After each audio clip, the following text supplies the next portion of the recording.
in everybody's interest, I would like to ask you to keep it as concise as possible. So yeah, I think we start with collecting some questions for the panel, and then we can well, have a round of answers and see how we go from there.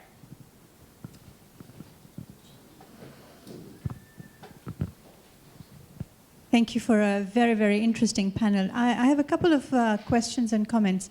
First of all, Professor Park, thank you for bringing ASEM back into the discussion. I mentioned it as one of the key prime movers of global governance discussions. There are two interesting points you've made, the need for a secretariat and an EU ASEM, if you like, FTA. Interestingly, on both those issues, there is vicious opposition from the European Union.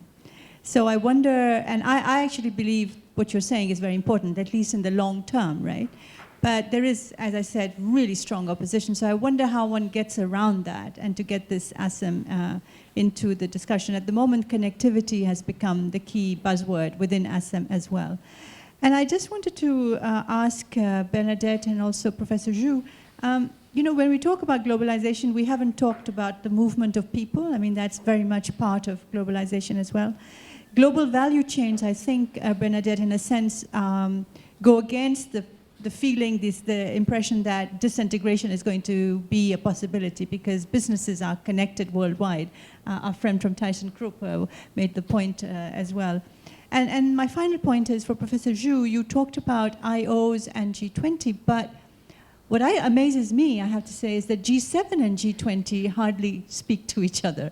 There is very little interaction between those, even though same countries, many of the countries are there. So I wonder if that would not also enhance global governance discussions, if there was an actual interaction between those two, right?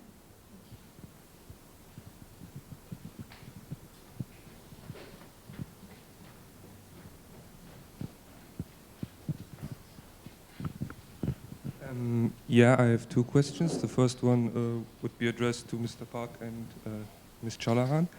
So you both pledged for an institutionalization of the G20 process with the ASEM Secretariat, and who bears the costs for such an institutionalization? Because, yeah, those are definitely connected to such a process. The second question would go to Mr. Zhu. Didn't the case of TTIP show that a disclosure of the public and an informal decision-making can very much evoke protest? So is it really a good way of yeah, global governance to have an informal forum and keep it that way?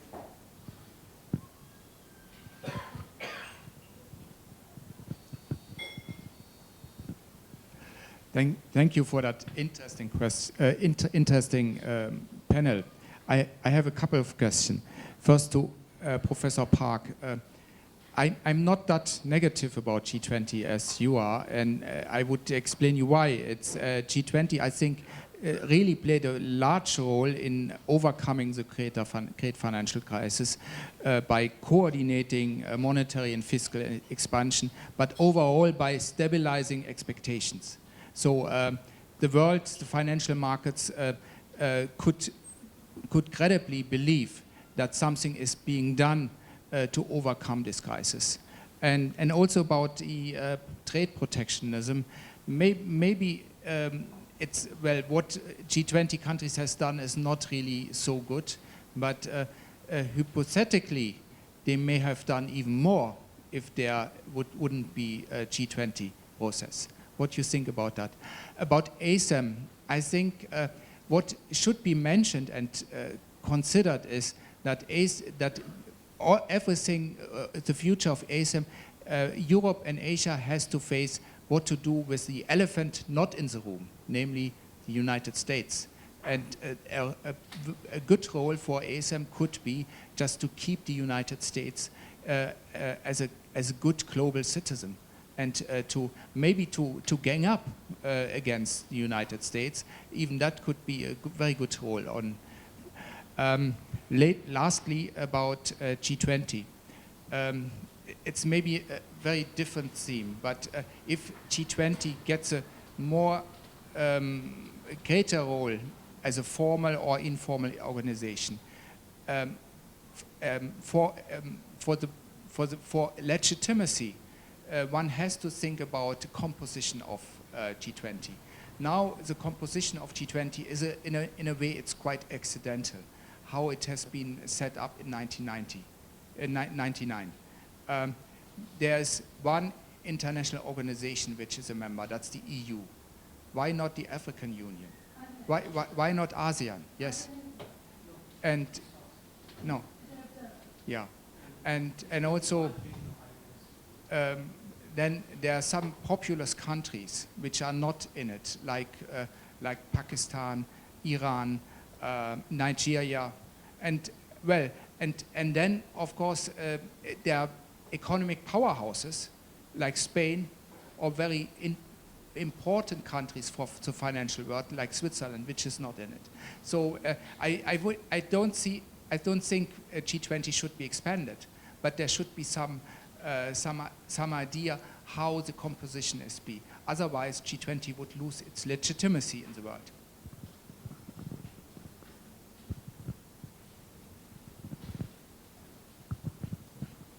I wanted to ask Mr. Park how, if he sees OBOR as a rivalry to the idea of an ASEM Europe FTA, and how he sees the dangers in making the ASEM FTA, the idea of an FTA between Asia and Europe obsolete, or would you think that that the idea of the One Belt One Road initiative might be the more pragmatic choice in comparison to an FTA between Europe and Asia?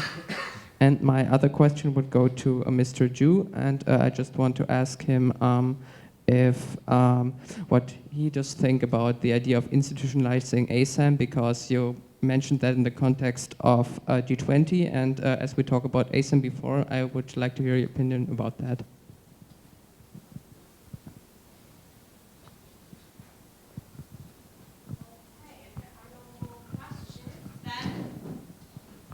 Probably should go over to the answering round, and I would just like to start here. Thank you. I was successful in provoking, right? Questions. I mean, I'd like to begin by correcting my statement. I mean, not my statement, but correcting your understanding. I was not proposing the institutionalization of G20. I was proposing institutionalization, soft institutionalization of ASEM process to make the cooperation between EU and Asia more influential and impactful. There was, Jiejin was also mentioning that I was proposing the institutionalization of G20. No, it was not my intention. Just, I wanted to correct that. Hans Güter's question, you have asked a lot, three kind of questions. Well, we are not sure about the counterfactual analysis, whether the G20 countries might have been more protective or more liberal without the G20. But what I was mentioning was because I did one project last year within Korea about evaluating G20's performance, achievements in trade, in finance, in development, and so on. I was in charge of trade. And I really had read all the summit declarations from the first one to the 16th, China. And then I was asking the question, why should the summit, the leaders, enter into this promise they cannot keep, right? As I showed in the breakdown of the rollback performance of the G20 countries, the body of protectionist measures grew quite strongly. However, the ratio of their rolling back of newly introduced protectionist measures was only 25%. 75% were still remaining and were operating. That was what I wanted to point to, right? So, but I can also understand, I mean, if there was no G20, then probably there were other institutions, other organizations that might have brought this into discussion, and then they have, but it was accidentally G20 making this promise, right? That was what I once pointed to. Well, I agree with you in your evaluation that G20 might have been successful in overcoming without the architecture. Probably it might have been more difficult to overcome. In that sense, I think it was a little bit more pessimistic and skeptical about the role of the G20 than you. So I agree with you in that. Making ASEM, especially as a counter power against the United States, I fully agree with you, right? Because especially in the first administration of Trump, because they have publicly announced several statements which is counterproductive for the world economy, for the world politics. So that probably we have to work together to be against the bad man practice of the United States. We can say there is a kind of lost and found theory. Somebody lost something, and somebody else who, found that, and that is the leadership. Leadership and international and global leadership, probably Trump has thrown away by his statements, by his acts, and so on. Probably we say Germany and China have found this leadership on street, and they can exercise. Germany as a leader of the European Union, and also China as a leader of East Asia, they can cooperate to counter the lost leadership in many issues of global and regional character. So in that sense, probably it's happening already, right? I like to argue in this way. Secretariat. Shada's question. I mean, I don't understand why it should be so sensitive to establish a secretariat. It is not institutionalization. It is a soft institutionalization. I know if you take a look at the track record of ASEM with the AECF, with the structure, I mean, they said ASEM is characterized by informality. I know that. However, we have to stick to this old jargon, old agreements that things should not be institutionalized. I don't think so. Because if things are changing, environment has changed, then we have to also reconsider what we have done, right? When it comes to the EU-Asia FTA, I mean, this idea was brought into discussion early 2000s. And the Asia-Europe Vision Group was writing that in the report 2005, as far as I understand. Earlier. But yes, and the timing is kind of deceptive, because at the time, there were only 26 members in ASEAN. So EU 15, and Asia, was it 26, right? 26, right? EU 15, 10 Asians, CJK plus 7 ASEAN members. So it was much easier than today, because today we have 54 members, including Russia, including Australia, New Zealand, Mongolia, and countries like those. So ASEAN has expanded too much. In that sense, we have lost the opportunity to have this very meaningful and very influential venture of negotiating a FTA. So if I am allowed to correct my statement, probably let's go back to the old membership of ASEAN. I mean, when we like to have some FTA negotiation, right? EU and hardcore Asia should negotiate an FTA.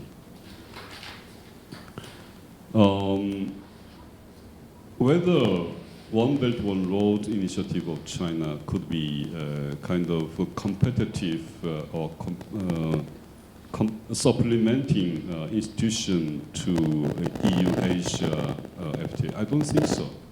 They can coexist and they can be parallelly contributing to the regional and global development. So I don't know in what context you think these two can be kind of competitive and they could supplement each other. I don't understand that. Thank you. Thank you very much for the questions. I had less than my colleagues. Yes, on the movement of people, it's true. It's one of the deception maybe of European integration, right? The 4 fundamental freedoms. And it has not been extremely successful. Of course, that there were lots of good initiatives and they came with the Single European Act and so on and so forth. They came a bit late, but anyway. And it might be that it's minimum, the movement of people. I'm talking about intra-European EU movement of people. Is so small, is so marginal that we don't really, in our analysis, very often we don't use it as a variable to assess the level of integration. It's yeah, that's true. Yeah, absolutely. You're totally right. And Brexit was probably based on this important dimension, and it might be also because of the big success of the, as you say, the constitution of value-added chains at global level, not only European, right? Capital has moved so much, and we have done a lot to indeed facilitate the movement of capital, and not enough, I will argue, for the movement of people. That's true. Institutionalization of the G20, I'm not sure whether I would advocate the institutionalization of the G20. I'm in favor, yes, of a strong form of institutions when we have countries who are really committed to dealing with crisis, low growth, and uneven distribution of wealth, right? I'm very interested in this. So let's assume, like an economist, that we have an institutionalization, for example, of G20. The costs are irrelevant because actually the gains arising from this process should outweigh the costs. So that's not an important issue. That's great. Thank you. So first, the G7 interaction with the G20. I remember in 2009 when Obama first time hosted the Pittsburgh summit. At that time, Obama proposed, maybe we should give up the G7 because we have too many summits. But unfortunately, Yeah, I think he changed his idea after maybe 2010. Why? I mean, so now currently we have many groups. I think especially three are so important: the G20, the G7, and BRICS. Why these three groups coexist? I mean, if you, from the international politics perspective, that's very easy to understand. You know, agenda setting and global governance, of course, so important, and also decision making.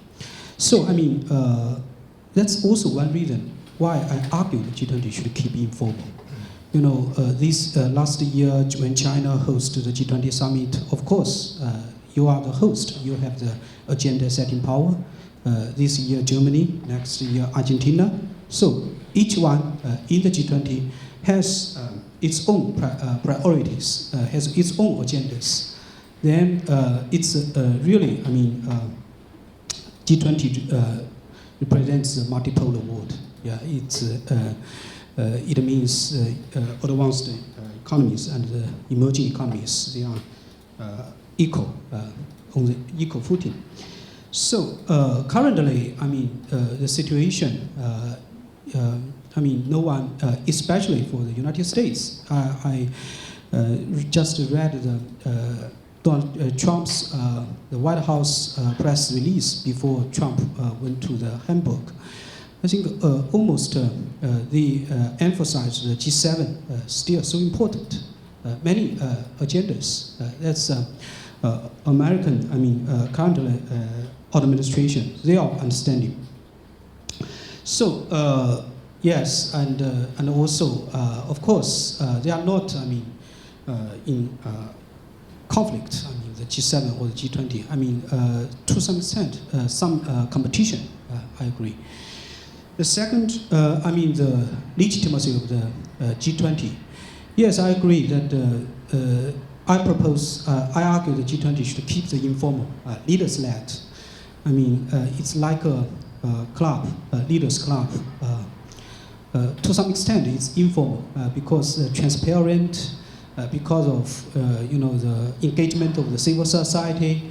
That's a big problem. Yes, I agree. But I mean, today's global governance, the more important thing is not legitimacy.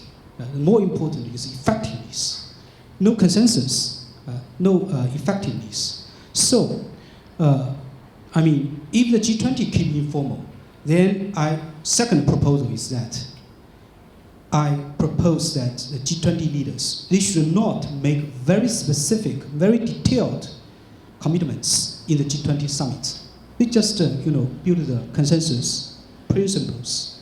Then let the formal IOs, because they are more legitimate, like the World Bank, 188 members, IMF, OECD, you know, WTO. So if the G20 countries, they build the consensus, I think it's very easy for the formal IOs, to make the decision. Then it will be legitimate. So in this architecture, it's the G20 like, you know, you should put it within the international governance architecture. It's like a pyramid. It's the top of the global economic governance. Then the formal IOs, they are in different issue areas. Finally, if the 1999, at that time, the G20 was born. So in today, I mean, many countries, they are not the G20 members. It's not unfair. It's unfair. So how to say, you know, when the Bretton Woods was negotiated, many, you know, countries, compared to today, it's also unfair. So at that time, when the fathers of the G20, one is the Canadian former finance minister at that time, Paul Martin. Another one is former United States finance minister, U.S. Treasury, Larry Summers. At that time, when they choose who will be the G20 members, then I think there are two criteria. One is systemically significant. You should be systemically significant economy in the world. in 1999, after Asian financial crisis. I mean, their first concern is the Asian countries. So you can find, in the G20, 6 Asian countries, compared to the previous multilateral institutions, Asian representativeness improved a lot in the G20. Another criteria is the regional representation. I think the almost, the Middle East, Saudi Arabia, Turkey, and Arab world, Indonesia, African, it's a big problem now. Only South Africa, why? Nigeria, why other, African countries. But at that time, after the Asian financial crisis, so they paid more attention to the financial stability. They choose South Africa. I mean, it's very difficult, today, if you want to change the membership, then, many countries will complain. Why not us? So, yeah, that's unfair, but that's a reality. I know that it is not usual. It's quite unusual that I ask one question to panelists. But I'd like to have one question directed to Jiejin. Probably due to time limitation, you did not have enough time to explain why you have brought this global tax governance into discussion. For me, as an economist, it is a really very, very difficult issue to discuss that about global tax governance. You have mentioned informal plus formal elements in the G20. Probably you like to have tax governance into formal, right, part of the G20. I mean, if you take a look at the taxation policy, taxation is really very extremely national policy, right? There you have a lot national sovereignty issue involved. Taking a look at the history of European integration, you have, if you take a look at the EU member state, they have different tax rates in VAT, income taxes, and so on. They are competing, right, for things. So whether it's a harmful competition or not, they are doing it. So it is not easy. It's really very difficult to discuss it even, right? So what is your reason for bringing this into discussion? Maybe before you answer the question, I would like to quickly jump in. Due to time restrictions, I would ask you to keep it rather concise. Maybe we can discuss more during the lunch break. Okay, because I agree that the taxation, itself is many national or domestic level implications. So in the G20 global level, it mainly discuss now the two projects. One is the BEPS, base erosion and profit shifting. That's tax avoidance and evasion. And another is AEOI, automatic exchange of the tax information. So you can find these two sub-issues on taxation. It's especially, for the OECD countries, they are very interested because they are multinational companies. If they go to invest in other developing countries, it's very easy for them to transfer pricing. So how to make the playing field, then the OECD is very active to push the agenda. I think including Germany and France and the UK. Now the United States is also active. Why the emerging economies, we are also interested. One reason is that we are in transition. In terms of FDI. Previously, maybe for China, many multinational companies, they invest in China.